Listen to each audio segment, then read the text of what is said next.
Hello everyone, welcome to another episode of TCG Talk, back today with another video and another kind of Katsu oriented deep dive that we're going to go over. Last video, or one of the last videos that I did, we went over the blues that Katsu can run as opposed to mid-range to control to aggro. So if you want to know what blues are best, or what at least get a good idea of what blues to use to paint on your build, go check that out definitely. Today I'm going to go over Katsu's current combo lines, right? Katsu has 6 lines that I've identified. Excuse me, and they vary in different importance and kind of effect. To kind of give you the bottom line up front so you kind of know it right now. The top line here that we're going to go over is kind of like the must-haves in the deck. The middle line of combo lines is kind of like the okay to have or like situational in the deck. And then the bottom are the lines that I personally would not run. We'll kind of just get right into it. You can kind of decide for yourself which lines are best for you, except for these top two. I think these are a must, whether you're running control or aggro. Today, though, I am going to be talking in context of aggro to slightly mid-range Katsu. I'm not going to be talking in control Katsu. In control Katsu, in my opinion, you're only going to be running these top 2 lines anyway, so don't worry about that. So the first line, the most important line, most powerful line in the deck for anyone who's played Katsu at all knows this line. Surging Strike, Whelming Gust Wave, McGinty, and Lordawind. Not much to say about this line other than it's insane. The line is just really, really good, right?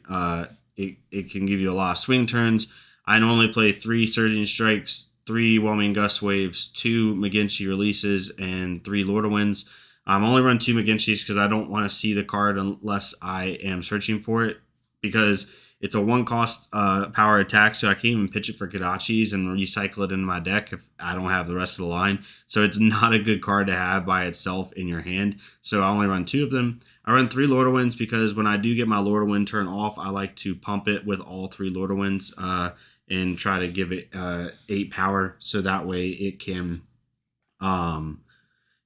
go find up to 6 of these cards back into my deck and helps it recycle. Definitely a must-have in the deck. Kind of no question. You're putting it in no matter what your Katsu build is.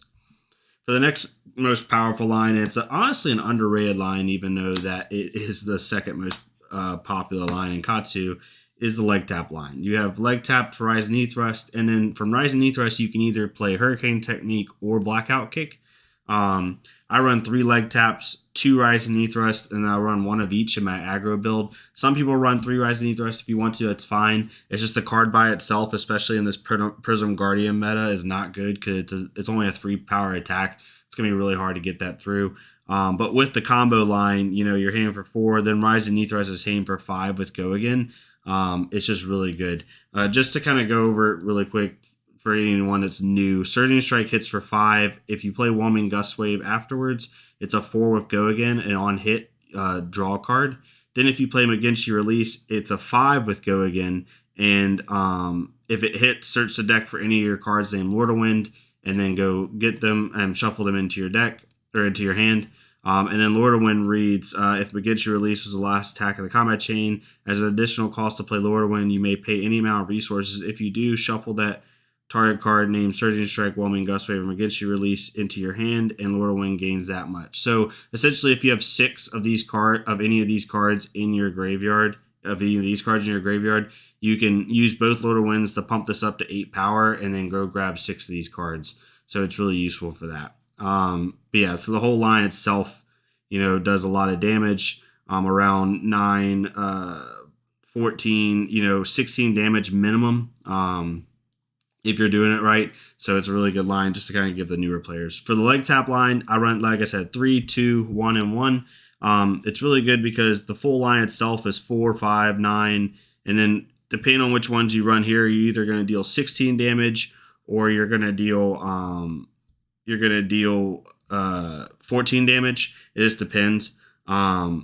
I personally like the Hurricane Technique at the end of the line the best because it has 5 with Go Again, and if it hits, it goes back into your hand. It's basically like an endless arrow. It's really good. Again, I only run 2 Rise and Knee Thrusts because I don't want to go search my deck, or I don't want it to be in my hand. I want to go search for it. So I just want to make sure that I'm as much consistency as possible having those combo starters and then going and finding these. Again, the good thing about this line is once you get to Rise and Thrust, you can pick either one of these cards to finish off your line. Sorry for the glare, guys. And then that's how that goes. It's a very underrated line. It's a really powerful line. Blackout Kick hitting for 7 off of Rising Thrust is amazing. And the good thing about it is that you can give it go again if you absolutely want to, if you have the resources or the cards to pay for it, and continue your hand. Okay, so now, as we got into it, Surging Strike and Leg Tap are your must-haves in the deck. Definitely have those in no matter what. It doesn't matter what type of Katsu you're running, these should be in your deck. For the optional lines, Soul Beat Strike into Crane Dance is really good. I run 3 Soul Beat Strikes and then 1 Crane Dance and 1 Fine Center. Now there is one part of this line that's not in here. It's Heron's Flight. I had 1 Heron's Flight and I think I traded it, and the fact that I don't have it shows like how kind of like not good the card can be. It's just not a popular card in this line. Basically, I'll read it for you though. Heron's Flight reads, if Crane Dance was the last attack in this combat chain, Heron Flight gains +2, and you choose attack or non-attack action. Heron's Flight can only be defended by cards of that type. So it's basically 5 off of Crane Dance, but it doesn't have Go Again, and it's not a bad card per se. It's just not typically used. So that's why I didn't include it in here. But Soul Beat Strike into Crane Dance and then Crane Dance in the Fine Center. This isn't a powerful line in realm of like sheer damage, right? Like the full line is only going to get you 10 damage. But the good thing about this line is it's really good in a certain hero, specifically heroes that do arcane damage, because Fine Center reads, if Crane Dance was the last attack of this combat chain, Fine Center can't be defended by cards with cost less than the number of chain links you control, and it gains, if it hits, create a Zen State token. So it can't be defended by cards with cost less than the number of chain links you control. So it can't be defended by any, so like with the full line, it can't be defended by a card with 3 costs or less. So they'd have to commit a really big card in order to block it, or block it with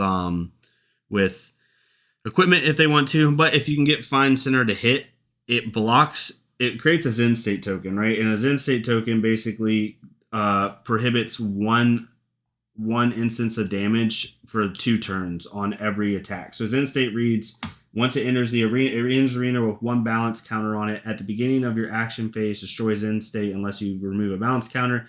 And then the effect is, whenever your hero would be dealt damage, prevent 1 damage that source would deal. Why this is important is if you're playing Viserai, right, and he has 20 rune chance, and he pops his rune chance and attacks you with each one of those rune chants is a separate instance of damage. So a Zen State token will block all 20 rune chants by itself. So it's really good against Viserai. It's good against anyone who's giving you arcane damage. And it just it basically gets a -1 attack to everything that's being played for 2 turns. So it's a really useful line. I haven't gotten it off a ton. I think I've gotten it off like maybe 2 or 3 times in all the times I've played Katsu. But it's still a powerful line that you could possibly get off. The only crappy part is that Fine Center only attacks for 2, so they can kind of block it with equipment if they want to. But, it's not a bad line. The next line, I only have 1 card of it because I opened a case of Everfest. It's one of the newer lines. I didn't get a Winds of Eternity, so we're just going to have to talk about Winds of Eternity, which is totally fine. But it's basically 100 Winds into Winds of Eternity. 100 Winds can combo off itself.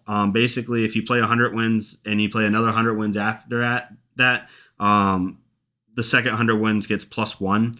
And then if you keep playing them, it basically gets +1 for each 100 Winds in the combat chain. So ideally, if you played 200 Winds back to back, it'd be a 3 power 100 wins, then a 4 power 100 wins. So it would attack for 7 with 2, which isn't bad. It's not great, but it's not bad. If you just want to eke out some okay damage.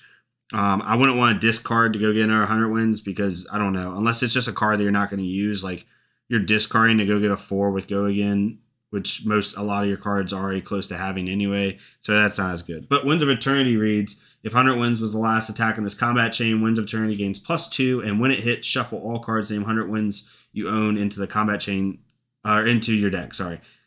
Now, this isn't bad because it is a 4 cost attack, but the problem with Winds of Eternity is it's a blue, which I don't particularly want to play for just 4 no Go Again. It's not really great.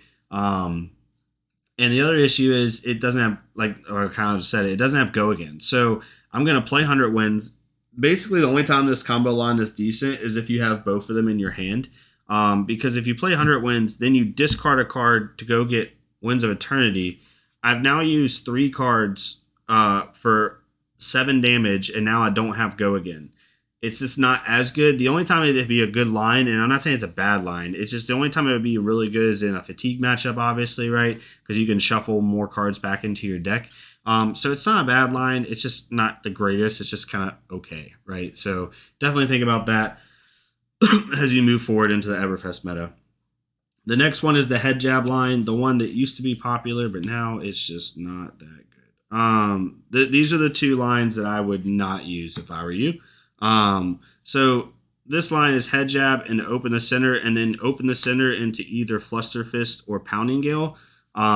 Basically how this reads is head jab is a 3 attack go again card. Then open the center reads if head jab is the last attack in this combat chain, open the center gains +1 go again and dominate. So it's a 2 for 6 dominate. Not bad at all.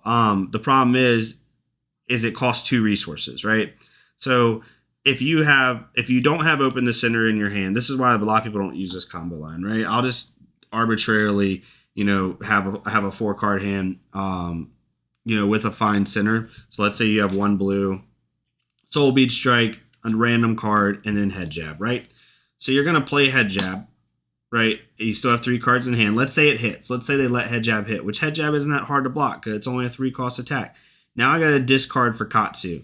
So I'm gonna discard a 0 cost card to go get open the center. Open the center is 6 dominate, right? So now I have to pay 2 resources for that. So now I give up another card, right? So now unless my last card is one of these 2, I can't get off the full line. I only have 1 resource floating. Basically, either I'm gonna have to play my last card, which isn't bad, or play another Kadachi, and hopefully I have a 0-cost card after that. So the line itself only does 9 damage, and you're giving up a lot to do it. Again, it's not bad, especially for closing out games, because it is a 6 dominate, but it costs 2. That's what sucks. If this was even a 1-cost card, it wouldn't be as bad. But the fact that it costs 2 just makes it really inconsistent and not a great line to play. Basically, if you want to get off the whole line, you have to have Pounding Gale or Fluster Fist along with head jab in your hand already. Or you have to have 2 or 3 of these pieces in your hand already. And for only a 3 combo line to have 2 or 3 in your hand already, it makes it harder. That's why the McGinty line is so good, because McGinty naturally once you get to the McGinty card, if it hits, it goes and gets the next part of the combo already, right? But it's just not the greatest line in the world.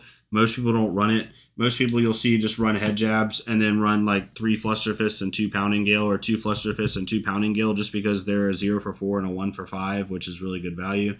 I'm not saying you can't run this. It definitely has its place. It's just really hard to get head jab to hit in this meta with Prism and Guardian, and then you're going to get a 6 dominate go again, which isn't bad, but it's just not a great hand. You just don't see as many people playing it.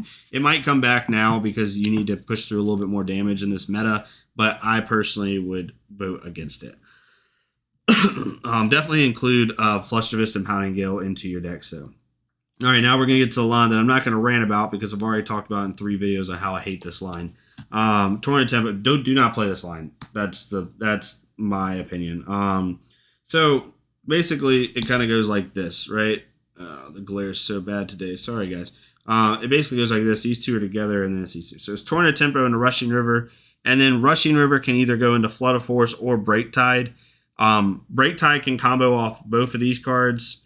And then Flood of Force can combo off itself as well as Rushing River. So they kind of like all combo off each other, which is cool. But the problem is with this line is it's almost impossible to get the full line off. Even when you have all the necessary cards, it's just super hard to get off still. So let's talk about the full line. Let's say you have Torrent Tempo and let's just say Break Tide in your hand. Now I got to play Torrent Tempo. Torrent Tempo has the hit. It's a 1 for 5. If it hits, go again. A lot of people will try to block this out. They'll usually block with a card and equipment because you're using a resource, right, to play it, which is why this line is so bad. So let's say you don't have Flood of Force in your hand and you have a Torrent Tempo and Rushing River, which isn't even that bad, right? And let's say you don't have Break Tide or something like that, which is the Break Tide is really what you want. And you have a 4-card hand. So in order to play Torrent Tempo, even if you have a blue, which is ideal, right? So even, I'm going to use my cards over here just to give you an example. Even if you have a blue, you have to pitch a blue to now play Torrent Tempo, so you have 2 floating. Now you got to go, now Torrent Tempo has to hit. So unless you have an attack reaction in hand, which you could, they're most time going to block it. But let's just say they don't block it, which they always should because it's going to make you use an attack react or Snapdragon Scalers. Now I have to play Rushing River. Let's just say now Rushing River doesn't have Go Again. So I have to use Katsu ability. Let's say it's a 0-cost card to go get Break Tide. So now I only have 1 card in hand, and it's the card I got, right? It's card Break Tide. Now Rushing River has to hit. So if Rushing River hits, right, it's 4 with Go Again, right? But you want it to hit because it's going to help with Break Tide, right? But either this has to hit or this has to hit. If this hits, it's a little bit easier because Rushing River is 4 with Go Again, and then you can play Break Tide for 5 Dominate. The problem with it is it's 5 Dominate. You can block that with 1 card from hand and equipment. So you're not going to get that 6-card hand. I'm telling you right now, if I'm playing against Katsu and I see Break Tide in a combo line, I'm blocking with 1 card from hand and 1 equipment every time if I can. Because I'm not going to give you a 6-card hand, right? On top of that, Break Tide doesn't have Go Again. So like in the most ideal world possible, they let Torrent Tempo hit. Rushing River has 4 with Go Again. Now Break Tide is 5 Dominate, but it has no Go Again. So you don't have any other cards in hand. There's nothing you can play after this. So you just did a 14 damage line. Not bad, but it's so situational because the reason it's situational is because 9 times out of 10, people are going to block out Torrent Tempo. Very few times are people just going to chop block this, let you have Katsu ability, and let you have Go Again. They're just going to block this out. But even if they don't block this out, then Rushing River, only hits for 4 Go Again, and they're just going to block out Break Tide. Like, they're going to block out one part of this line, right? So I just don't like the line. And then Flood of Force, I just wouldn't run this at all. It's a cool card. One of my favorite cards. I have it in foil. Like, it's a nice card, but it's only a 1. Even off of combo, it's still only hitting for 1. What you have to do is you have to flip the top card off of your deck. If the word has combo in it, then it gets 4 with Go Again. If you do not flip a combo card, it's done. So right, so like if I play, for some reason, if I have this line and I play this and I don't flip a combo card, my turn's done. Like, it's pretty much over. So Flood of Force is almost never played. I would never play that card. This is a line that you could play. But it's just a lot of situational things because they're either going to block out Torrent Tempo or they're going to block out Break Tide. Simple as that. I just don't like it, especially in this Prism and Guardian meta. If you don't have Torrent Tempo and you just have Rushing River, which is very possible, right? And you have to get this to hit, right, in order to go get Break Tide. Or even if you have both of these in your hand, you have to give this Go Again with Snapdragon Scalers. And if you run Breeze Rider Boots, then it has to hit in order to give it Go Again. So it's just a lot of conditional things for a line that honestly is going to get blocked at the end anyway. Like, the whole reason you play this line is to get this 5 Dominate and then be able to have a 6-card hand because you get to banish the top card of your deck and use it until next turn. But people are always going to... It's like a Herald Erudition in Prism. People are always going to block that card. It's just not... I don't think it's worth the trouble that the card presents. And that's just my thoughts on it. So I definitely would not run that as a whole. But looking at it, right, like, that's just my opinion. You definitely could have a different opinion. If you do, it's totally fine. Like, that's the whole fun part about this game is everybody has different opinions on how they play certain things. It's just really up to you on what you think is best, right? And what you think is most useful for you. But kind of looking at it, right, what I would run mostly, I would definitely run the Leg Tap and Surging Strike lines. Like, that's a must. The Soul Bead Strike and 100 Wins lines are definitely usable, especially in more of an aggro-based build. But the bottom 2, Head Jab could be used, but most of the time I would just use the Fluster Fist and Pounding Gale along with maybe 3 Head Jabs if you want to. But really, Head Jabs being replaced by 100 Wins at this point. The one line I would not run as a Torrent Tempo line. You definitely can run 2 Torrent Tempos if you want, just to have it. Because it is a 1 for 5, so it's good value. And if you raise or reflex it, now it's a 1 for 8. So it's definitely useful. It's just not useful in the line. But hopefully it's helped out. Let me know your thoughts on the combo lines. I know that it's a little bit harder to kind of figure out in today's meta with all this Prism and Guardian that we have, which one is the best to run. But it's definitely something for discussion. I love Katsu. He was my main. He still is my main favorite hero. So, yeah, let me know what you think of the video. Let me know what you think of the lines. And, yeah, I will talk to y'all next time on TC Talk. Thank y'all so much.